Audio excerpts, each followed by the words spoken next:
Hello, everyone. Thank you for joining us. My name is Diane Brenneman. I'm a licensed professional counselor. I teach meditation. And for about 25 years, I was a trial lawyer representing catastrophically burned children. I was raised Catholic. Later in my adult life, I became Methodist. And when I was 30, I began a journey exploring the world's great religious traditions and taking a dive deep into the mystical traditions as well. Over this time, it became clear to me that there is so much more that connects us, so much more we agree on than that which actually divides us. And yet today, our beloved United States is in serious trouble. We are deeply divided in our political beliefs in a way that is destroying our unity and ripping apart our spirits. The days of civil disagreement are dying a not so slow death. Not a week goes by in my therapy practice when I don't hear a tragic story about a family being ripped apart by our political divisions. Given that civil is the root word of civilization, we are seriously threatened by this climate. The most pressing question today is whether or not we can actually be united in these United States. It's easy to dismiss the idea of unity as naive and impossible, but every single great religious tradition preaches unity as the path to God. The teachings of love thy neighbor are universal, and they are the foundation that provide a formula for moving from division to oneness, and doing so through these principles of peace, compassion, and courage. Tragically, though, these teachings are not getting the airtime these days that other more extremist and divisive views are, both on social media and even in mainstream. Many of our religious figures have moved into this extremism or have fallen silent during this most important moment in our history. And so I invite you to take a short period of time here with me. Open your hearts and your minds and hear from some of the greatest spiritual leaders from diverse faiths here in our country today. Sister Joan Chittister is a Catholic nun who has written over 60 books and is a world leader in peace. As Sister makes clear, science supports what religion has long preached. We are actually part of one whole creation.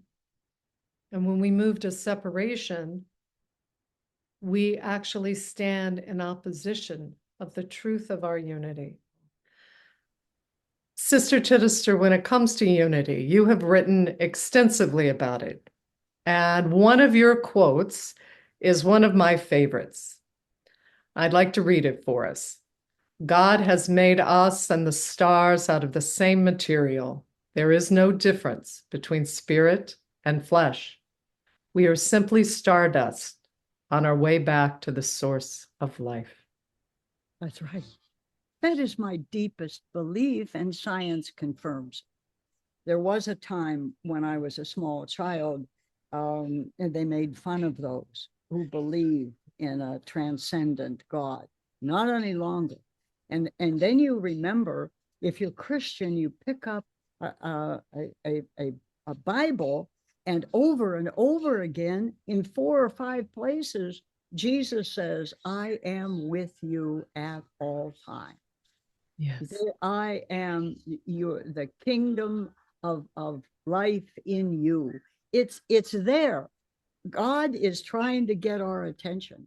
Lama Tsomo is one of the only female lamas in the Buddhist tradition in the United States. She is also a former therapist, a famous author in both Buddhist literature and interfaith literature. She is the founder of the Namchuk Foundation and its beautiful retreat center in Montana. She's a loving mother and grandmother. Here, Lama Tsomo provides a powerful metaphor of the ocean that we are all a part of to support our understanding of both connectedness and individuality. So what strikes me about this prayer, first of all, is that it begins within ourselves. But when you go into the deeply personal, you come to the universal. Then, of course, it goes to community and world. But speaking of that taproot within ourselves that goes into the fully universal, I immediately think of this metaphor that's traditional in Buddhism, which is that of the ocean and its waves. So it's the ocean's nature to make waves, right? And it makes countless waves, yet every single one of them is unique. At the same time, all of the waves are made of ocean. They are ocean as well.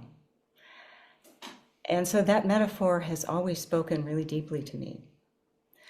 For one thing, I get to have my individuality, and I can express the universal through this particular wave, if you will, the shape of this wave or this lens. And the other thing is that when I see everything from that whole point of view, the ocean and wave point of view, then when one of my fellow waves is suffering, I suffer a little bit. So, of course, when we read the news, and there's so much suffering all over the place, in our own country, in other countries, we read about individuals who are suffering, I can be really moved. I can be moved by seeing a stray dog on the street. And I wouldn't be moved if I didn't have that ocean part, if I weren't also made of ocean, just like that dog, for example. So that's proof of our connectedness, and yet we know we're also each unique. So that's why I love that metaphor. And again, it speaks to compassion. Sister Joan goes on to explain that unity does not mean you have to lose your individuality. And sister, it seems to me that one of the reasons that people are so afraid of unity is that they believe that somehow then they'll have to give up their individuality. Can you help them understand why that's not true? That's a great definition of what's going on. And no, I had not heard that before. I see unity as that which enables diversity. And if we all have unity and you are a bit different, that is your right and your responsibility. Now, Imam Shareff is the Imam of the National Mosque in Washington, D.C. He too is a world leader for peace. The Imam was also a longtime member of the United States Air Force. As Imam Shareff points out, there are differences in people, but only one type of human being. That the creation is one. If the creation is one, and I just mentioned that we just spoke about earlier, that we came from that same creation, that we are one. And just as though there's variety in the creation in different species on the earth, among the human, there's a variety too, but there's only one human type. Yes. There are no two types of humans. And having said that, there's only one human soul. There are many souls, but it's only. Now, despite the reality of oneness, when we are at war, the hatred we possess damages both the other and our own humanity. Because just like you were speaking, me and you don't share the same racial demographic, but I felt what you felt because our souls are one. and it's a human soul. And we haven't contaminated our human soul or damaged our human soul or stopped listening to our human soul. And that's what has happened to where they become inhuman or inhumane or cruel. And then any of that, you go against your own humanity. You strict anytime we hate each other, we attack each other. It's really yourself. Just like you said, that child is mine. We begin to look at children like that. That's mine. That's a part of me. We're hurting ourselves. And what we're doing is we're constricting and we're weakening our humanity as a human being, which is detrimental to us, and which means that we're not going to fare well as we continue to travel through life. We're going to be miserable. We're not going to be happy. It's nothing going to be able to make us happy because we have weakened and damaged our own humanity. And The foundational pillar of healing our country and restoring unity is peace. Tino Herrera trained at the United States' largest Methodist church, and then moved to an urban inner core parish, where he is quickly becoming an important leader in the world of social justice. Here, Tino speaks to us about the Hebrew word shalom, which of course means peace. But in this particular case, when we talk about being a peacemaker, I think we get to the root word, which is shalom. It is a Hebrew word that goes back to thousands and thousands of generations, defining it simply as wholeness, but also as restoring, reconciling, fixing. And shalom is that completeness, right? For the welfare of not only ourselves, mind and heart, but also the welfare of our community. It means everything is in a right relationship with everything. It's about putting things back together, making it whole and making it right. So I think when we talk about where we're living in today and the current climate we're in today, that gives me the hope pressing forward, defining what peace is, seeing and practicing peace daily, again, with ourselves, but also in connection of who we're doing community with. Now, Reverend Tino goes on to discuss the peacemaking process itself. Tino, speak to us about the importance of the heart in this process, of getting out of the judgmental mind and into the heart. Yeah. There's a theologian, there's a writer, one of my favorites, Richard Rohr, and he puts it at, when we talk about peace and making peace, it opens a faucet that allows the poison to run out of the soul.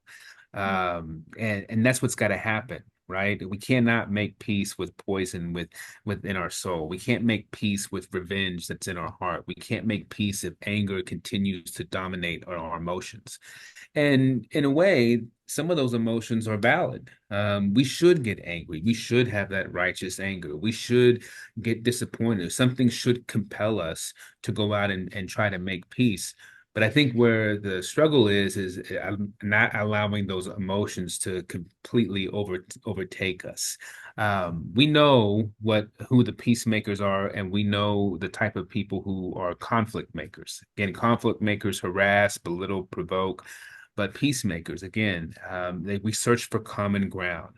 We extend respect. We promote noble ideas. More importantly, I think we also learn to listen and seek to understand. I tell you, Diane, you go to a bookstore and you go to the self-help section, you find me a book that teaches you how to listen, and I'll pay you back tenfold, right? Because it's one of the disciplines of our faith, or not of our faith, of our humanity, to really lean into listening to somebody else, even when you don't necessarily agree with them. Can you still see the humanity in them? Can you still see the goodness in them? Dayanand is Jewish. He was raised in Israel, and as all young Jewish boys in Israel, spent time in the Israeli military. Dayanand ultimately stepped onto a spiritual path that led him not only deep into Jewish mysticism, but also into the Hindu tradition, where he serves as a monk.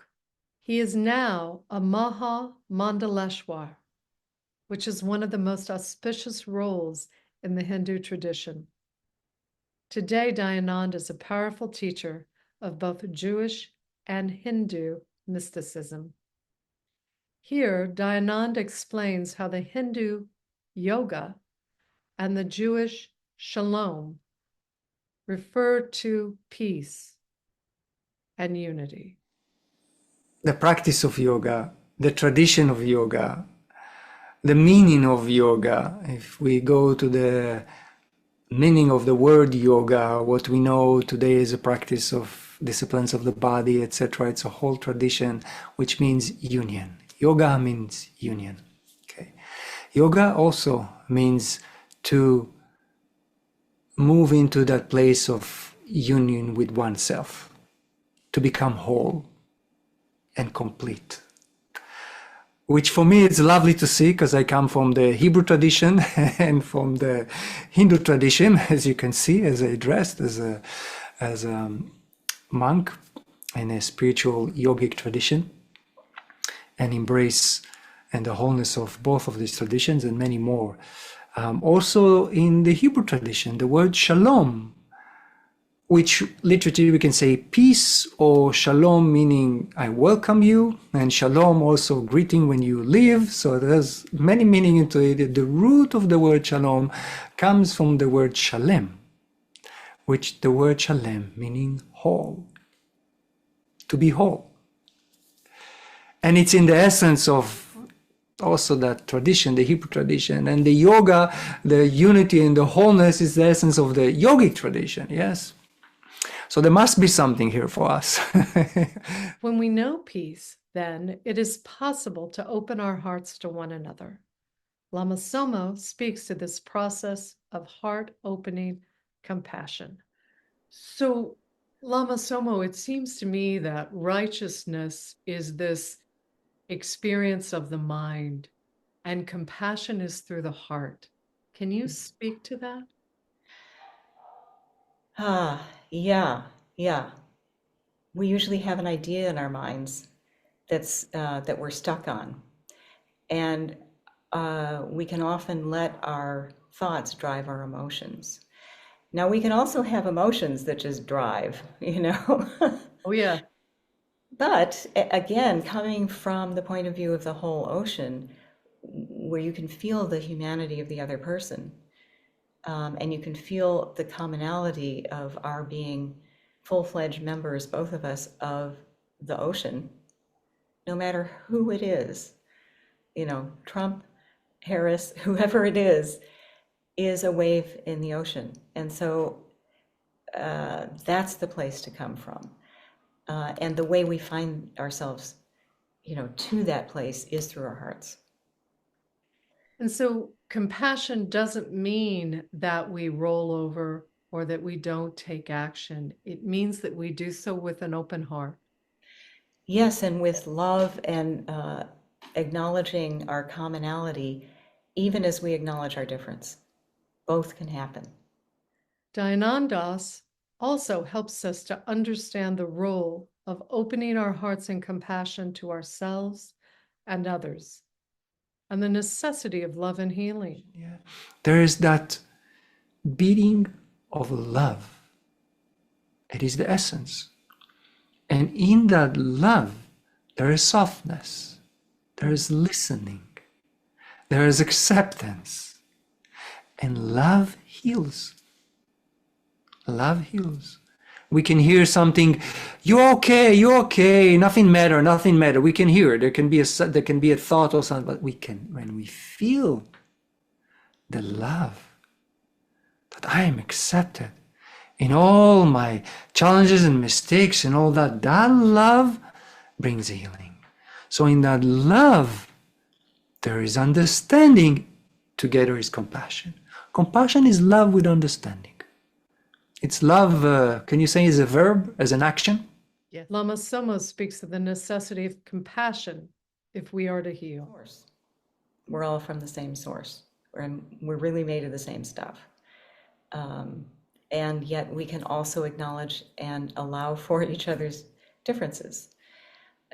Who of us hasn't pursued happiness as best we can pretty much all the time and tried to avoid suffering pretty much all the time?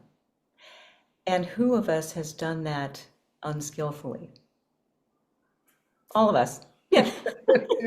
Yeah, me too. And so, that helps me to give a little space for other people to be misguided, even if I see how they should pursue happiness. You know, I can improve their method. It's like, well, I've made plenty of mistakes in that department and I'm still going to make more. So that gives a little space.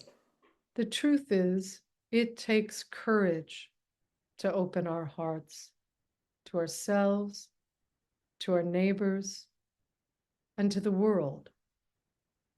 Listen to Dayanand discuss the practical role of courage in creating unity. And what I like so much about your explanation here is that it's so practical. I think oftentimes people think of being courageous as doing some sort of superhuman feat, as opposed to a practice of over and over when our heart contracts, opening again to ourselves and to others.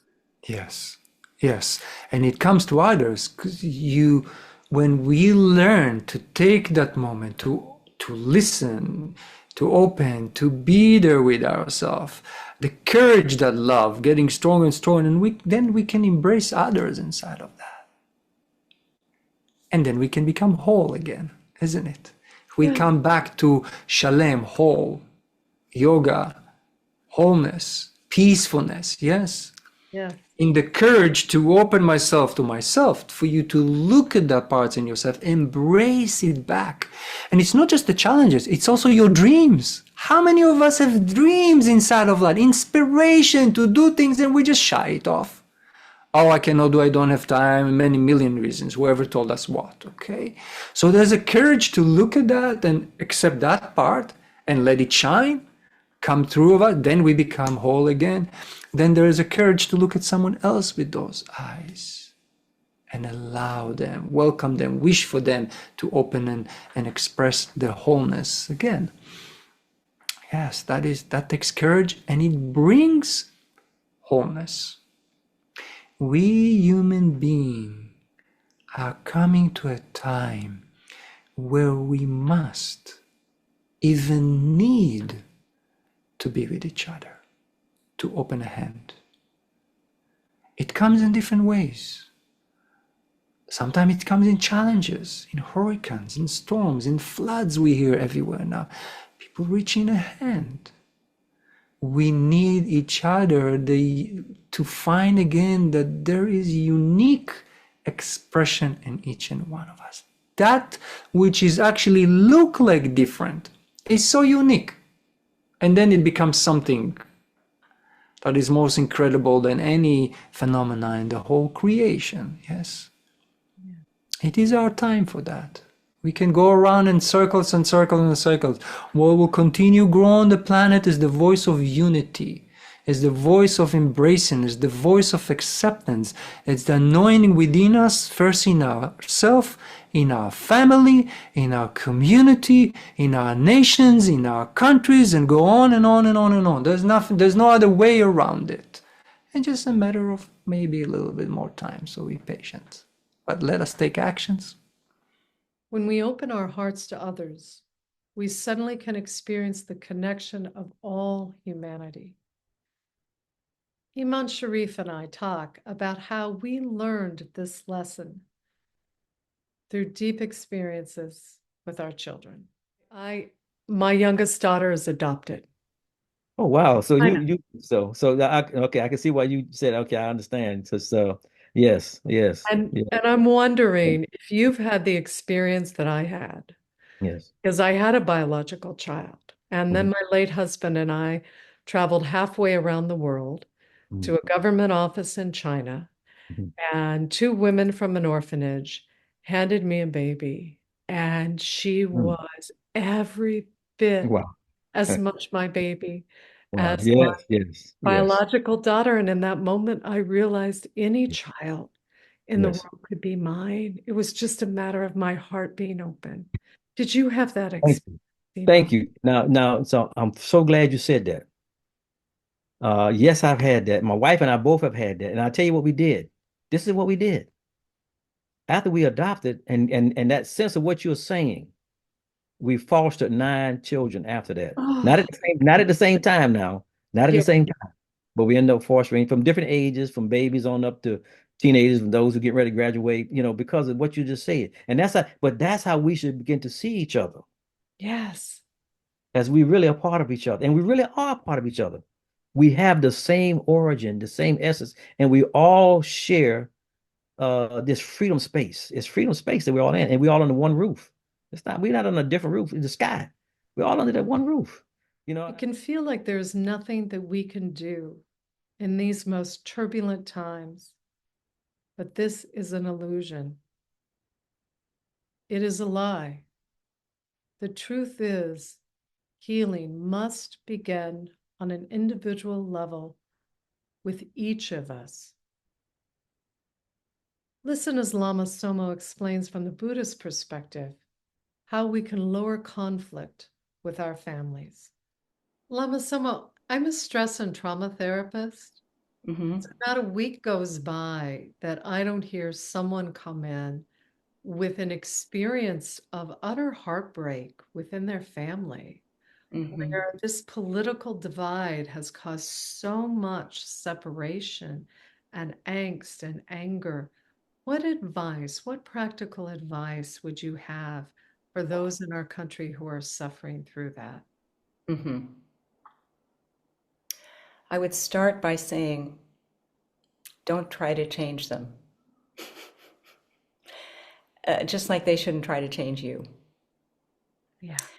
And so if you can reach around that difference of opinion about that thing, you can find your love and your commonality and enjoy that. Lama Tsomo goes on to explain how acceptance with compassion can lower tension and why, when we try to change others, nothing changes. And if anything, things seem to get worse. Exactly. So Bowen, the family therapist, Yeah. I'm forgetting his first name right now. After he had learned a bunch about family therapy, he went to visit his family, maybe for the holidays, I don't know. And he was going to fix them. Well, you can imagine how that went. Uh-huh. I mean, they didn't sign up for that. And actually, to therapize somebody who didn't sign up for that is kind of a violation. Yes. And so, they told him where to get off. Shocking. He was totally put in his place. And he was like, oh, right. Yeah, everybody gets to decide. And so the next time he visited them, he didn't try to change anybody. But somehow there was more genuine harmony.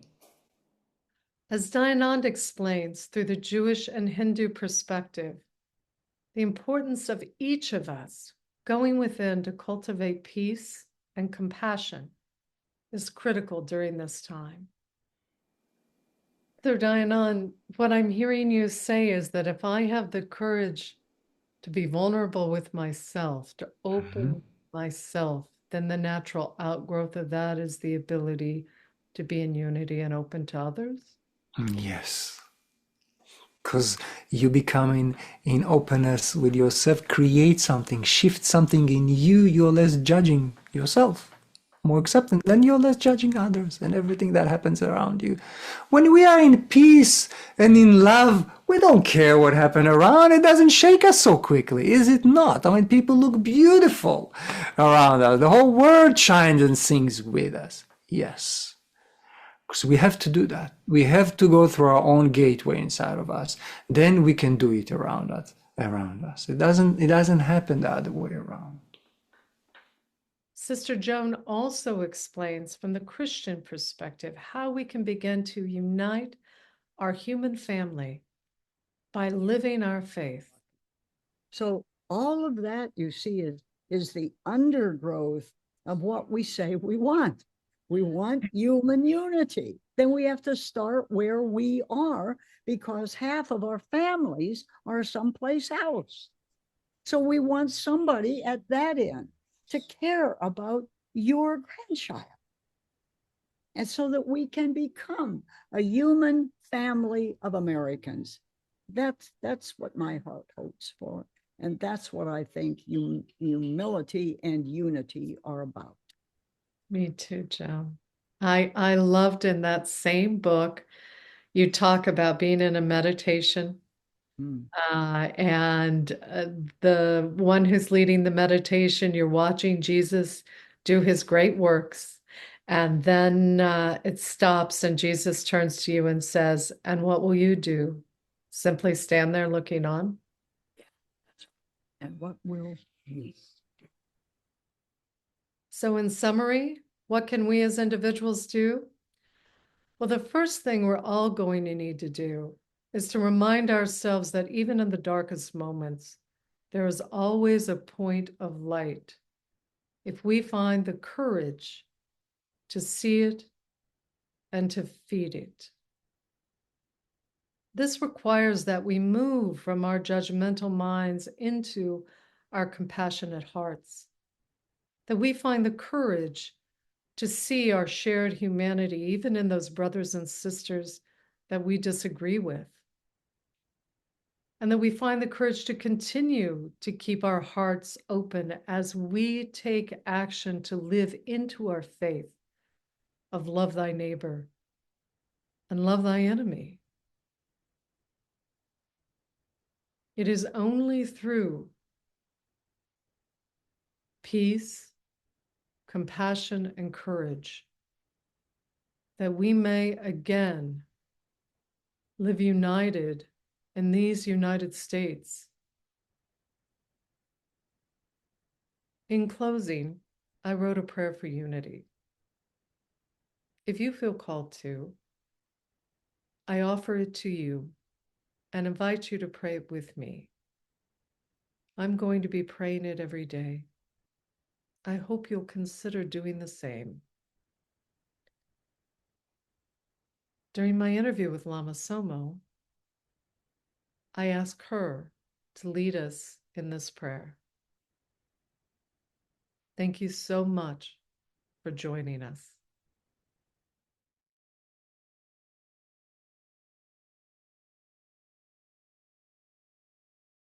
Sure.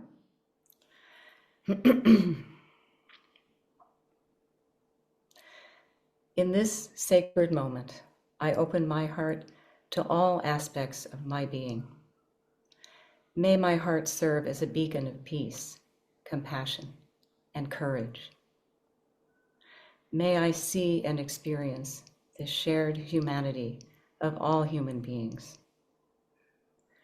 May people of all cultures, traditions, and genders know peace, compassion, and courage, living in harmony and unity. May I pray these intentions with every thought, feeling, and action of my life.